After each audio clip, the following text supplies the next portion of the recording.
Muscle activation technique, glute bridges. Lay down flat on your back. Start by pressing the lower back down into the ground. Pull your transversus abdominis in and squeeze through the glutes, pushing through the heels. Notice that my pelvis rotates upward and leads the movement as my spine lifts up off the ground.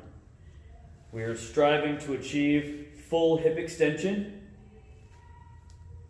in this movement. The focus should be through the glutes. Common mistakes here: people extend their legs too far out, and that increases the demand on the hamstrings. Others lift with their lower back and their hip flexors, so they don't get the glute activation that we're looking for. Focus on the pelvic tilt, activate the glutes, draw in the core.